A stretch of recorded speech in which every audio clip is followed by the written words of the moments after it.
Une épidémie de peste porcine découverte dans le nord du pays. Il est désormais interdit de consommer et de commercialiser la viande de porc jusqu'à nouvel ordre. Des maisons menacées d'effondrement dans un quartier de la commune de Cocody. Le ravin situé à proximité de ces maisons les détruit petit à petit, aidé en cela par les fortes pluies. Le 19 octobre 1987, Wall Street affrontait le pire crash de son histoire. Après une longue période d'euphorie boursière, le Dow Jones s'est effondré de 22,6% en une seule journée, du jamais vu, même lors de la Grande Dépression de 1929. Nous remonterons le temps dans l'éphéméride. Madame, Monsieur, bonsoir.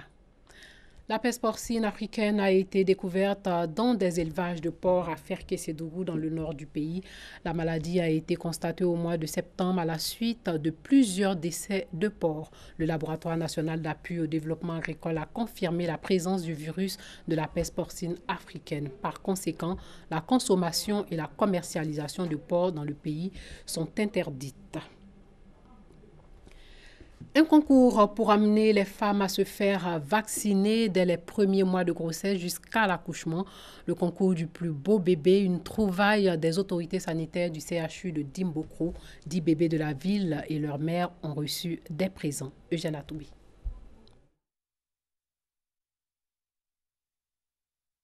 Dans les bras de ses mamans, les 10 plus beaux bébés de l'année 2017, selon les autorités sanitaires du CHR de Dimbokro. Ces tout mignons ont entre 0 et 2 ans. Parmi ceux-ci, bébé Ousoumiembo, né de maman Eouma Asso le 21 octobre 2016 à l'hôpital de Dimbokro, a été déclaré le plus beau des plus beaux.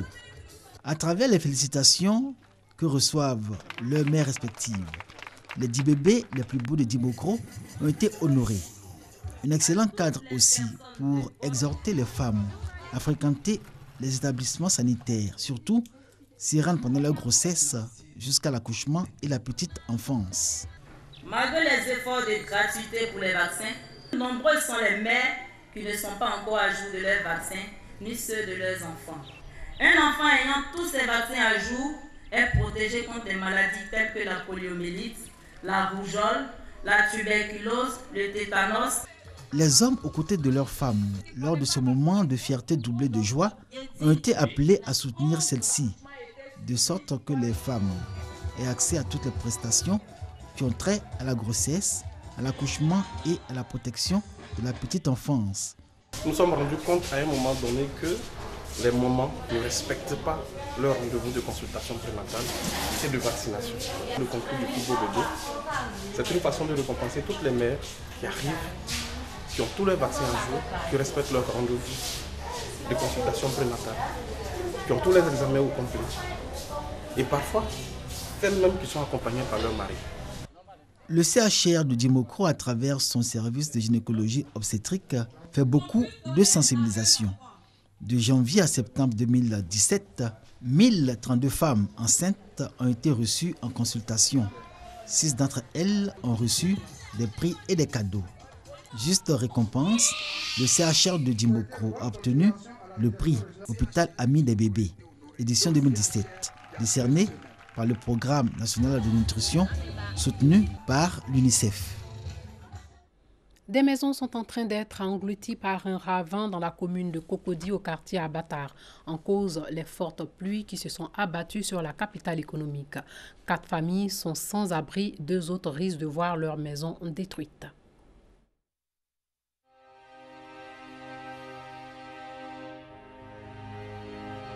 Désolation et déception. Des riverains assis à l'espace vert de la Cité du Bonheur assistent impuissants à l'effondrement d'une partie de leur maison. Léon, propriétaire et résident, essaie de sauver ce qu'il peut. Au départ, le ravin n'était pas aussi dangereux que ça, et puis on pouvait traiter en ce moment. Bon là, ça nous a tous surpris en fait. Donc voilà, c'est un cri de cœur. Chez ses voisins, le même constat. La cuisine, les murs, le jardin et la clôture sont fissurés, affaissés et d'autres parties écroulées dans le ravin de plus de 35 mètres. Tout est effondré, ma clôture est partie, une partie de la cuisine est partie et le bâtiment principal même est menacé. On est obligé de déménager. On n'a pas d'autre endroit, nous n'avons pas d'autre lieu où partir, c'est le seul endroit que nous avons. Donc si nous devons quitter, ça veut dire que nous devons chercher encore d'autres moyens, ce que nous n'avons pas. Dans cette cité, appelée la Cité du Bonheur, 4 maisons ont été à moitié touchées et 2 autres sont directement menacées. Pour soutenir les sinistrés, une chaîne de solidarité est formée. La première famille, c'est le voisinage. Hein? Et la sagesse africaine nous enseigne que quand la maison de ton voisin prend feu, il faut l'aider à l'éteindre. Selon le président des résidents, des travaux débuteront les jours à venir pour circonscrire l'avancée de ce vallon étroit. Les experts ont déjà fait un audit de premier niveau pour évaluer un peu les besoins et le coût. Okay? Et on nous a dit que des choses seraient faites. En attendant le démarrage des travaux, le ravin gagne du terrain. De nombreux lycéens caressent le rêve d'aller poursuivre leurs études en France après le baccalauréat, mais ils ne savent pas toujours quelle filière choisir et surtout pour quel établissement ils devraient opter. L'Institut français initie donc le Salon de l'enseignement supérieur français pour répondre à leurs aspirations. Dans quelques jours, Abidjan accueille une trentaine d'établissements supérieurs français. Objectif : présenter aux jeunes ivoiriens désireux d'étudier en France les meilleures offres de formation. Ce sera à la faveur du Salon de l'enseignement supérieur français, organisé par l'Institut français à travers la structure Campus France Côte d'Ivoire. La France, une destination prisée par les étudiants ivoiriens. Ce sont chaque année des milliers d'entre eux qui entreprennent des démarches pour intégrer le système français. Il y a 1600 étudiants qui ont obtenu un visa en 2016 pour aller étudier en France. Cette année, on compte avoir 2000 étudiants environ qui auront un visa pour aller en France. Il n'y a aucun critère de sélection à Campus France. Il faut uniquement soit que le lycéen soit dans son année de terminale ou qu'il ait l'ambition de passer le baccalauréat. C'est-à-dire qu'on ne va pas exclure un étudiant qui souhaite passer le baccalauréat en anticipé. Et on prend aussi les étudiants qui sont dans l'enseignement supérieur. On prend aussi les personnes qui sont en activité professionnelle et qui souhaitent reprendre leurs études. Campus France se tient à la disposition des étudiants pour les éclairer sur les procédures adéquates, les calendriers des candidatures et éventuellement sur les opportunités de bourse. La deuxième édition du Salon de l'enseignement supérieur français se tient du 20 au 21 octobre à l'Université Félix Houphouët-Boigny. Plus de 7000 visiteurs sont attendus. C'était un reportage de Serge Coléa. Au Yémen, l'éducation rencontre des difficultés dans un pays en proie à la guerre. La majorité des écoles restent fermées dans le nord du pays, malgré la rentrée des classes, alors que la rébellion qui contrôle la capitale Sanaa et d'autres régions fait face à une grève d'enseignants non payés. Une grève qui prive d'éducation de millions d'enfants. Le reportage de l'un de nos confrères de l'AFP. Dans cette école à Sanaa, c'est une journée comme les autres. Mais de nombreux autres établissements dans la capitale yéménite sont restés fermés malgré le début de l'année scolaire. Les rebelles Houssis qui contrôlent la ville ne payent plus les salaires des enseignants, poussant nombre d'entre eux à faire grève. Les enseignants font face à de nombreuses difficultés en ce moment, notamment le fait qu'ils ne touchent pas leur salaire. Et la plupart d'entre eux n'ont pas d'autres sources de revenus. Selon l'UNICEF, 78% des écoles du pays sont affectées par la crise salariale des enseignants, qui disent refuser de travailler à moins d'être payés. Près des 3/4 d'entre eux n'ont pas reçu leur salaire depuis 1 an. Ils se sont engagés à nous donner la moitié de nos salaires, mais nous ne voulons pas la moitié de nos salaires, nous voulons nos salaires complets, ainsi que les salaires impayés de ces derniers mois.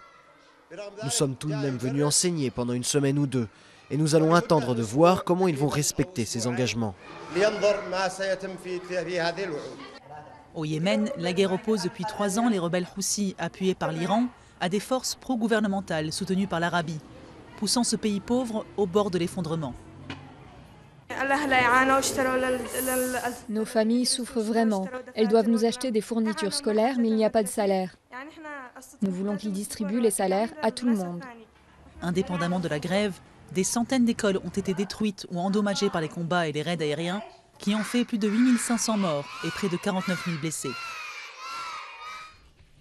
La 6e édition de la Coupe d'Afrique des Nations s'est ouverte hier à Bamako, au Mali. Cette édition regroupe 8 pays africains. Le premier match s'est soldé par la victoire du Mali sur la Guinée, 3-0. La Guinée est à sa première participation. Le reportage de Salif Ouattara. Placée sous le thème de la paix et la sécurité retrouvée, la 6e édition de la Coupe d'Afrique des Nations de Maracana a débuté le mercredi 18 octobre au Palais des Sports Salamatou Maïga de Bamako. Un défilé riche en couleurs et les hymnes nationaux des 9 pays participants exécutés par la fanfare des forces armées ont enthousiasmé l'assistance.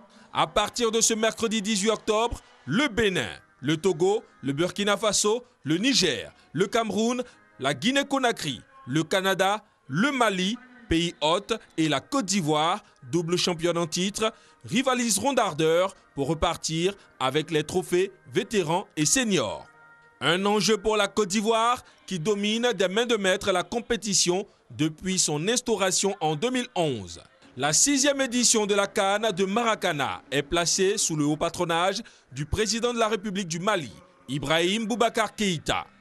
Objectif, présenter un visage radieux du Mali, terre d'hospitalité. Que toutes ces personnes puissent venir, il est bon que nous saluions toutes ces personnes. Pourquoi? Parce qu'ils démontrent que notre pays est fréquentable.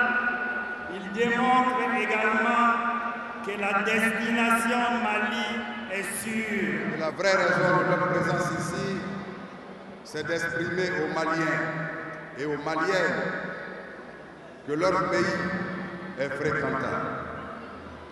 Oui, nous sommes au Mali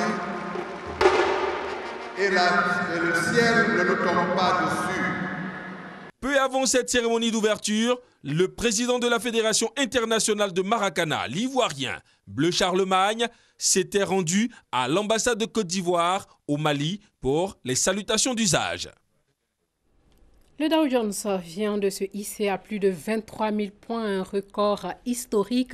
Mais il y a 30 ans, jour pour jour, le 19 octobre 1987, s'ouvrait la pire séance jamais connue par Wall Street. En ce lundi noir, l'ensemble des places boursières de la planète ont été emportées dans une bourrasque de panique. Le Dow Jones avait dévissé de 22,6% dans la journée, pulvérisant les records de baisse enregistrés lors de la Grande Dépression de 1929. Je vous invite à monter avec nous dans la machine à remonter le temps. 19 octobre 1987, les marchés boursiers s'affolent. Ce jour-là, à Wall Street, les puissants ordinateurs ont la plus grande peine à suivre les transactions. Et quand la cloche de fin de séance retentit, le Dow Jones perd 508 points, soit 22,6%. Près de 600 millions de titres échangés et quelques 560 milliards de dollars volatilisés. Cette chute de la première bourse mondiale a entraîné dans son sillage les autres grandes places avec un plongeon de 46% à Hong Kong, de près de 27% à Londres. La place de Paris a mieux résisté, perdant seulement 9,64%.